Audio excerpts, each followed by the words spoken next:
UPSC ज्ञानदायिनी में आप सभी का स्वागत है। चलिए, तो आज हम राज्य व्यवस्था शुरू करते हैं। अभी तक क्लास तो आप लोगों तक पहुंच ही रही थी, परंतु क्लास मतलब एक सब्जेक्ट से नहीं जा रही थी, क्योंकि कभी इतिहास जा रहा था, कभी करंट अफेयर जा रहा था, कभी कुछ जा रहा था, कभी कुछ जा रहा था। तो इसलिए आज से आपको संविधान की ही क्लास मिलेगी, और ये संविधान की क्लास लगभग पूरी दी जाएगी, और इसमें लक्ष्मीकांत बेयर एक्ट, कुछ मेरे नोट्स के द्वारा ही आपको उपलब्ध कराया जाएगा। और ये क्लास आर ओ 2023 अभी लास्ट जुलाई तक नोटिफिकेशन आने वाला है, और लगभग दिसंबर में बताया जा रहा है कि परीक्षा होगी इसकी। तो उसी को ध्यान में रखते हुए सारा सिलेबस यहाँ पढ़ाया जाएगा। आप लोग इसे मतलब देखिए, पढ़िए। अगर अच्छा लग रहा है कंटेंट तो आप लोग कमेंट भी कर सकते हैं। तो इसलिए बहुत ज़्यादा समय बर्बाद न करते हुए चलिए आज हम राज्य व्यवस्था पढ़ते हैं। इसमें हम शुरुआत उद्देशिका से करना चाह रहे थे, और वहीं से मैं लेकर भी आई हूँ कंटेंट कि प्रस्तावना क्या है। आपको यहाँ पर मैं प्रस्तावना की हर एक शब्द का यहाँ पर विस्तार दूंगी, लगभग कि कैसे कैसे यहाँ पर विस्तार हुआ है। तो जैसे आपको स्क्रीन पर दिख रहा है उद्देश्य का प्रस्ताव, तो यहाँ पर इसे क्या कहा जाता है, सबसे पहले हम यहाँ पर यही बताएंगे कि जैसे यहाँ पर दिया उद्देश्य का प्रस्ताव, तो हम यहाँ से बताते हैं प्रस्तावना को संविधान की आत्मा कहा जाता है, इसे संविधान की कुंजी या उद्देशिका भी कहा जाता है, और संविधान का दर्शन भी कहा जाता है। ये जो प्रस्तावना होती है इसको संविधान का दर्शन भी कहा जाता है।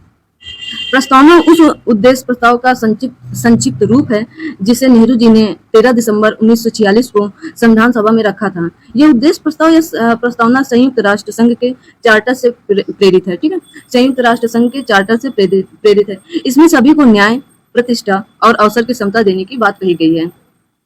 जैसे कि यहाँ पर आप देख रहे हैं कि उद्देश्य का प्रस्ताव कब आया, तो 13 दिसंबर 1946 को आया। ये प्रस्तुतकर्ता कौन रहे, तो जवाहरलाल नेहरू रहे। अंगीकार कब हुआ, तो ये 22 जनवरी 1947 को हुआ। इसमें अब हम आपको बताते हैं, जैसे हम भारत के लोग, अभी मैं प्रस्तावना आपको पढ़ के भी बताऊंगी और आपको दिखाऊंगी भी। तो यहाँ मैं कुछ शब्द पहले ही बता देती हूँ। जैसे यहाँ पर है हम भारत के लोग, तो ये हम भारत के लोग शब्दावली कहाँ से ली गई, तो ये अमेरिका से ली गई थी, इसलिए प्रस्तावना अमेरिका से भी प्रेरित है। प्रस्तावना की पूरी भाषा ऑस्ट्रेलिया से ली गई है। ठीक है, प्रस्तावना की पूरी भाषा ऑस्ट्रेलिया से ली गई है। अब हम आपको बताते हैं प्रस्तावना। तो पहले हम आपको बता देते प्रस्तावना मतलब क्या है। कुछ लोग तो प्रस्तावना जान भी रहे होंगे कि प्रस्तावना किसे कहते हैं, मतलब तो यहाँ पर प्रस्तावना आगे है, तो मैं आपको वो प्रस्तावना दिखा देती हूँ। मैंने इसमें रख रखा है प्रस्तावना को। तो ये है उद्देशिका या प्रस्तावना। तो यहाँ पर जैसे शुरुआत होती है हम भारत के लोग। ठीक है, तो हम भारत के लोग कहाँ से प्रेरित था, तो ये अमेरिका से लिया गया था।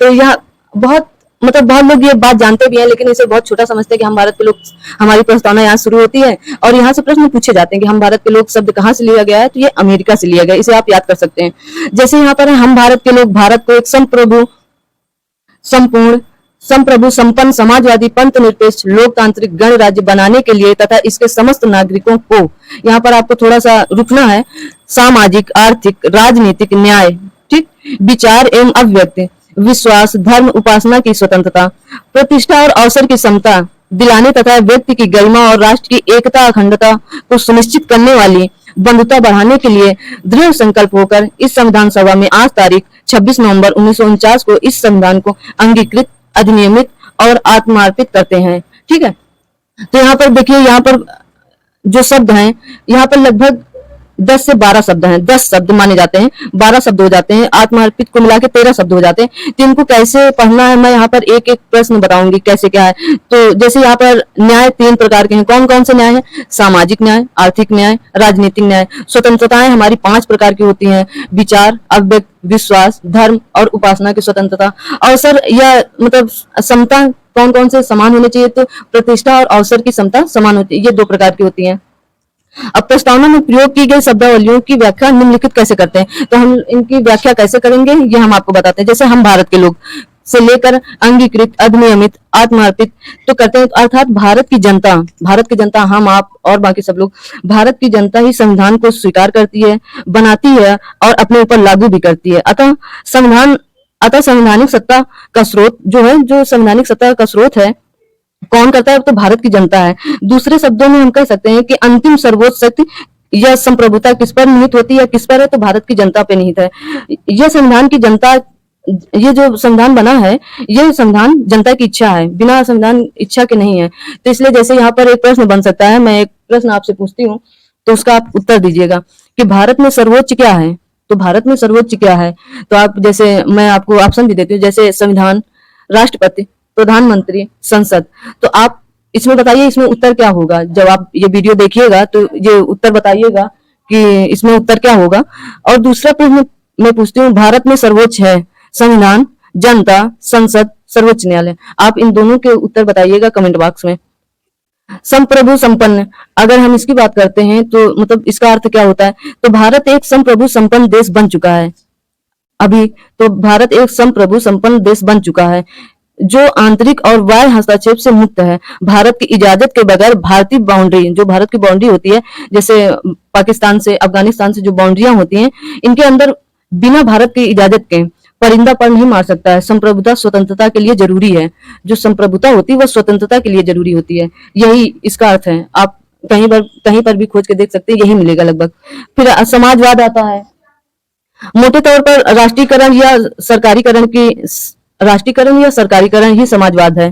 ठीक है, राष्ट्रीयकरण या सरकारीकरण ही समाजवाद है। लेकिन भारत में समाजवाद का अर्थ सामाजिक न्याय से लिया गया है, अर्थात जात, लिंग, धर्म इत्यादि के आधार पर सभी को सामाजिक, आर्थिक, राजनीतिक क्षेत्रों में समान अवसर मिले। दूसरे शब्दों में हम ये कह सकते हैं कि समाजवाद की मूल भावना समाजवाद होती है। यह मतलब इसको यही कह सकते हैं कि समान अवसर मिले, यही समाजवाद होता है। कि जैसे अभी भी कुछ लोगों में भेदभाव होता है कुछ घरों में कि वो लड़का है, ये लड़की है।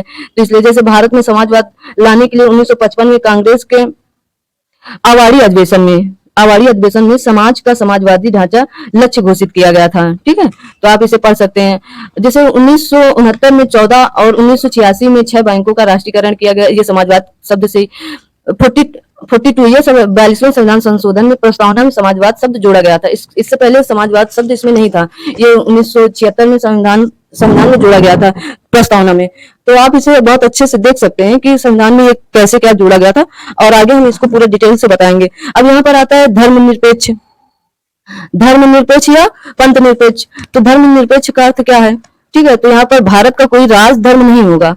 भारत का यहाँ पर कोई राजधर्म नहीं होगा। राजकाज में धर्म के हस्तक्षेप को स्वीकार नहीं किया जाएगा, अर्थात राजनीति से धर्म को अलग किया जाएगा।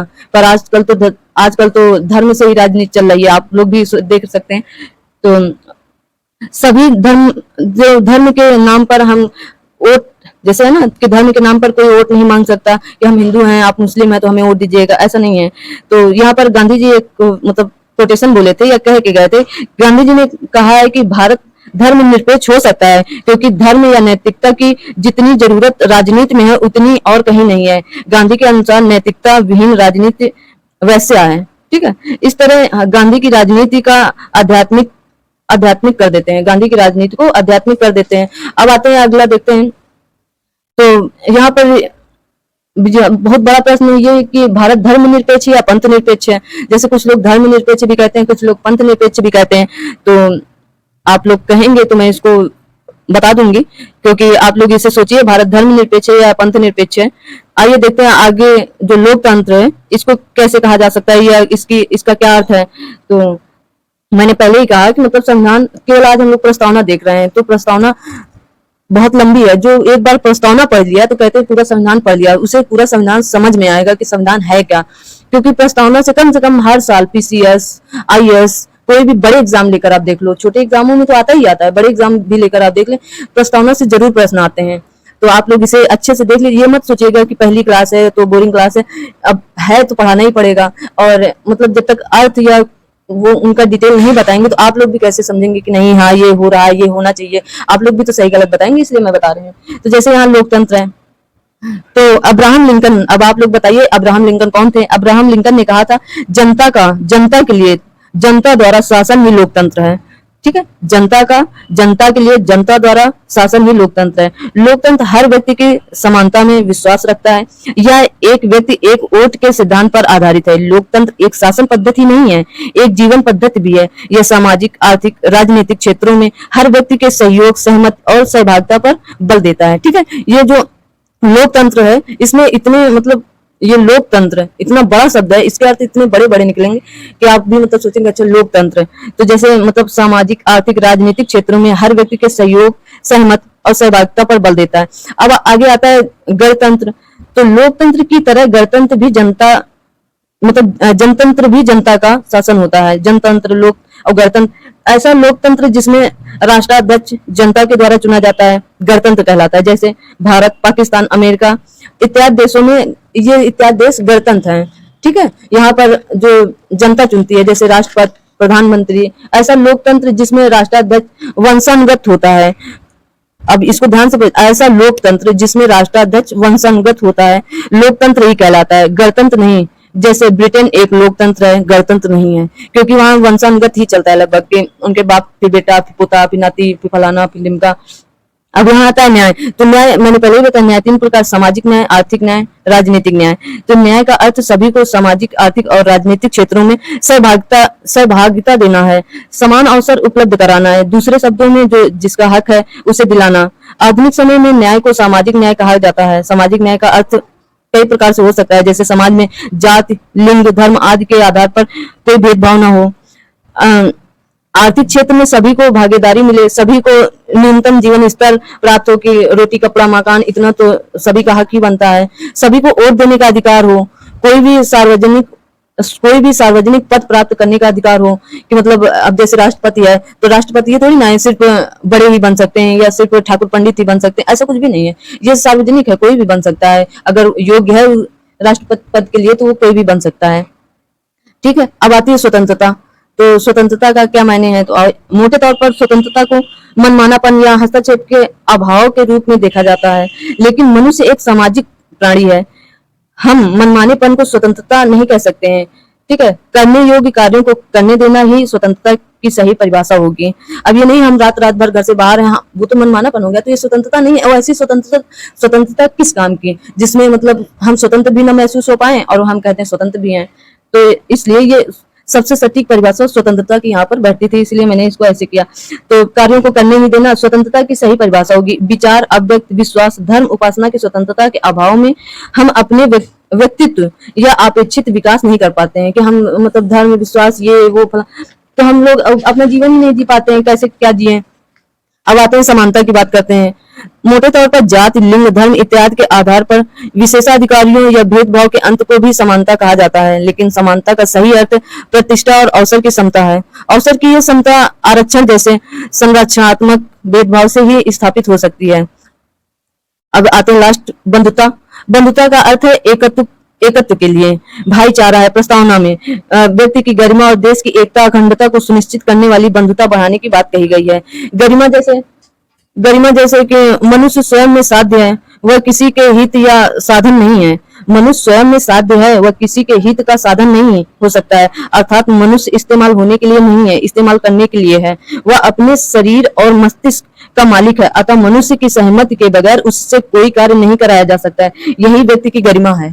ठीक है, तो आप लोग अच्छे से बोरिंग मत होइएगा, आप लोगों को यहाँ से बहुत कुछ सीखने को मिलेगा। मैं बता रही हूँ कि जैसे बंधुता, मजदूरी, दास प्रथा, वेश्यावृत्ति आज मनुष्य की गरिमा के विरुद्ध है, क्योंकि यहाँ मनुष्य को जबरियन कार्य करने के लिए विवश किया जाता है। जो वेश्यावृत्ति होती हैं वो ऐसे नहीं बनती हैं, उनकी मजबूरियां होती हैं, कुछ घरों के हालात वैसे होते हैं, या कुछ को बेच दिया जाता है। अक्सर आप लोग सुनते हैं पेपर में आज ये निकला कि उन्हें बेच दिया गया, इन्हें बेच दिया गया, तो वो अपनी मर्जी से नहीं जाती हैं कि नहीं हम अपनी मर्जी से जा रहे हैं। तो इसलिए बंधुआ मजदूरी, अब जैसे बंधुआ मजदूरी होती है तो वो लोग अपनी मर्जी से नहीं कर, सभी लोग मतलब आराम से, ऐसो आराम से रहना चाहते हैं। या आप लोग छोटे नहीं हैं कि मैं बताऊं, क्योंकि आप लोग कंपटीशन कर रहे हैं तो पता होगा, लेकिन फिर भी मतलब जबरियन नहीं कराया जा सकता है। लोग जबरियन कार्य करने के लिए विवश किया जाता है, क्योंकि कुछ लोग करते हैं। क्यों करते हैं? क्योंकि उनकी मजबूरियां होती हैं। अब घर में कोई कमाने वाला नहीं है तो जरूरत है उन्हें, और पढ़े लिखे भी नहीं तो मजदूरी करते हैं। तो अब आगे देखते हैं, क्या प्रस्तावना संविधान का भाग है या नहीं है। अब यहाँ से आप लोग देख सकते हैं कि यहाँ पर थोड़ा सा उथल पुथल दिया है, इसलिए मैं इतना पढ़ के आई थी, मैं तैयार करके आई थी कैसे क्या बोलना है। तो आइए देखते हैं प्रस्तावना संविधान का भाग है कि नहीं है। ये है, ठीक है। तो 1960 के बेरूबारी मुकदमे, बेरूबारी है ना, ये बेरूबारी 1960 के मुकदमे, न्यायालय ने कहा था कि यद्यप प्रस्तावना संविधान की कुंजी है, प्रस्तावना संविधान की कुंजी है, लेकिन यह संविधान का भाग नहीं है और संविधान में संशोधन नहीं कर सकते। ये बेरूबारी वाद में कहा गया। फिर 1973 के केशवानंद आए रहे, केशवानंद भारतीय वाद में जो केरल के रहे, न्यायालय ने कहा कि प्रस्तावना न्याय योग्य तो नहीं है, लेकिन ये संविधान का भाग है, इसमें संशोधन भी किया जा सकता है। यहाँ ठीक है, तो ये 1973 में कहा गया है। संविधान की भाषा अस्पष्ट हो वहां न्यायाधीश निर्णय करते समय प्रस्तावना का सहारा ले सकते हैं। ये आप लोग याद रखिएगा। न्याय योग्य नहीं है का अर्थ है कि प्रस्तावना को लेकर न्यायालय में कोई चुनौती नहीं दी जा सकती है। अब आप ये मत समझ अरे न्याय योग्य नहीं है तो कैसे होगा, तो मतलब मैं ये बता रही हूँ। अब प्रस्तावना में अब तक कितनी बार संशोधन किया गया है या संशोधन हुआ है, प्रस्तावना में अब तक कितनी बार संशोधन हुआ है, तो प्रस्तावना में अब तक सिर्फ एक बार संशोधन हुआ है 1976 में 42वें संविधान संशोधन के द्वारा, जिसमें समाजवाद, पंथ निरपेक्ष और अखंडता शब्द जोड़े गए थे। प्रस्तावना की विशेषताएं बताएं तो बता ही देते हैं, 4 लाइनें हैं। तो जैसे मैं प्रस्तावना की विशेषता बताती हूँ, तो जैसे दुनिया का सबसे बड़ा संविधान है भारत का संविधान दुनिया का सबसे बड़ा संविधान है। संविधान में कुल 22 भाग, 395 अनुच्छेद और 12 अनुसूचियां हैं, लेकिन आज वर्तमान में इसमें लगभग 25 भाग, 444 अनुच्छेद हो गए हैं। 444 अनुच्छेद हो गए हैं। अनुच्छेदों को करके बढ़ाया गया, इसलिए बढ़ गए, बहुत ज्यादा हो गए। ठीक है, तो भारतीय संविधान के वकीलों का स्वर्ग कहा है। किसने भारतीय संविधान को वकीलों का स्वर्ग कहा है, ये आप लोग कमेंट करेंगे और मैं इसका फिर उत्तर दूंगी। नहीं तो मैं बता ही देती हूँ कि यही कहेंगे पहली क्लास में प्रश्न उत्तर करने लगी हैं।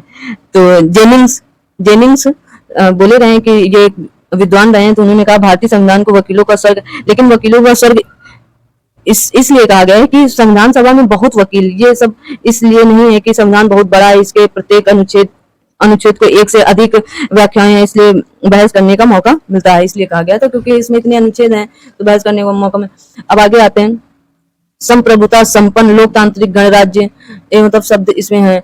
संसदीय शासन प्रणाली, संघीय शासन प्रणाली, लचीला और कठोर के बीच का संविधान है।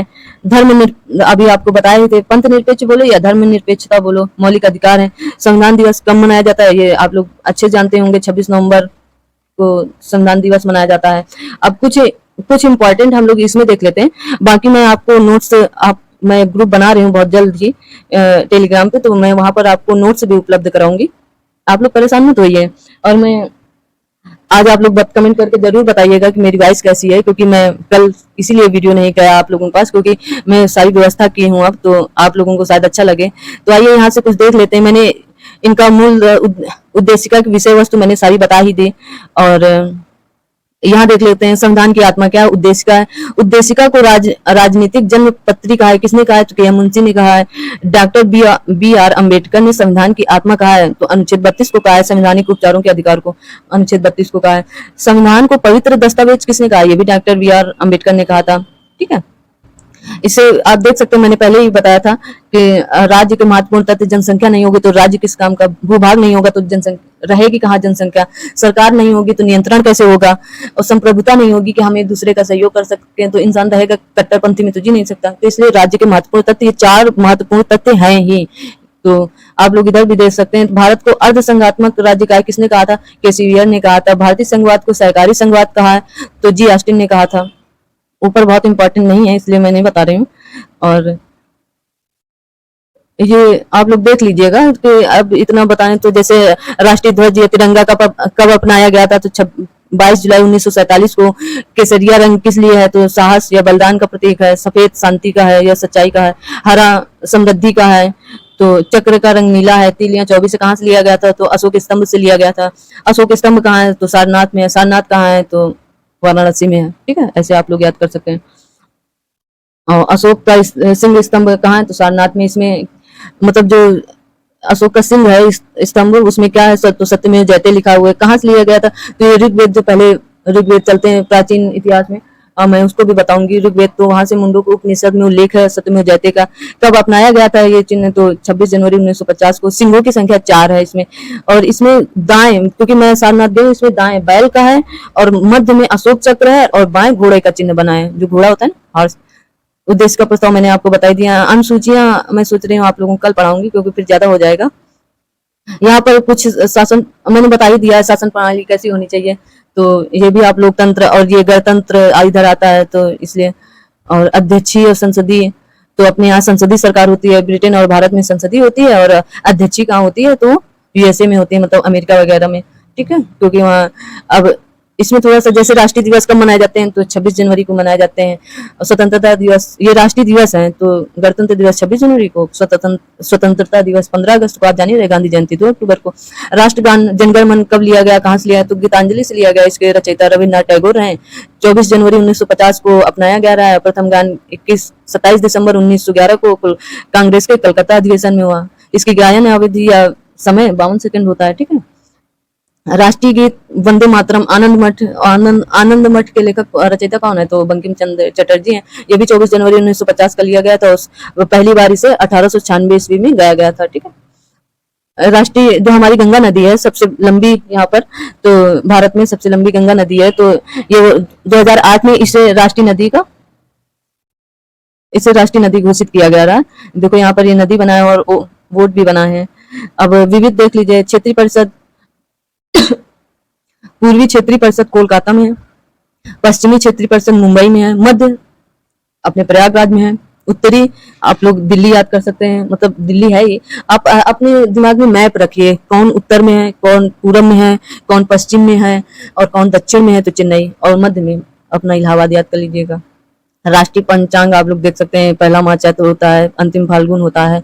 कहाँ से कब संवत पर आधारित है, 22 मार्च 1947 को अपनाया गया था ग्रेगोरियन कैलेंडर के अनुसार, ठीक है। इसे आप लोग अन्य राष्ट्रीय प्रतीक जैसे आप लोग देख सकते हैं, राष्ट्रीय पशु बाघ है, राष्ट्रीय पक्षी मोर है, तो सभी को पता है, फिर भी एक बार देख लीजिए। राष्ट्रीय पुष्प कमल है, राष्ट्रीय विरासत पशु हाथी है। राष्ट्रीय जलीय जीव डॉल्फिन, अभी पीसीएस में डॉल्फिन दिवस कब मनाया जाता है, आप लोग कमेंट करिए और बता देते हैं। 5 अक्टूबर को मनाया जाता है। राष्ट्रीय फल आम है, राष्ट्रीय मुद्रा रुपया है, राष्ट्रीय वृक्ष बरगद है। ये प्रमुख रियासतें हैं जो भारत में विलय हुई रहे। कैसे, तो जम्मू कश्मीर जो रहा तो विलय पत्र द्वारा हुआ रहा, और हैदराबाद ऑपरेशन पोलो द्वारा हुआ रहा। जूनागढ़ तो भारत सरकार का नियंत्रण नवाब की परिषद के अनुरोध पर हुआ रहा। जनमत संग्रह हुआ, सौराष्ट्र में मिला लिया गया रहा। ये भारतीय संविधान के भाग हैं, अभी भाग नहीं पढ़ाने, भाग में बाद में बताऊंगी। भाषाई आधार ये मोस्ट इम्पोर्टेंट है, क्योंकि वहां पर यह भाषाई आधार पर भी कहो तो ना पढ़ाए, मैं अभी ना पढ़ाऊं तो ज्यादा बेहतर होगा। मैं आपको यहाँ पर और क्या पढ़ा दूं, परीक्षा उपयोगी है। यहाँ पर मैं आपको दिखाती हूँ, आप यही याद कर लीजिए। आप लोग ये वाला ये पोर्शन याद करके लाइएगा। कल मैं पहले प्रश्न पूछूंगी और मैं संडे को लाइव आऊंगी, आप लोगों से मतलब बातचीत करूंगी।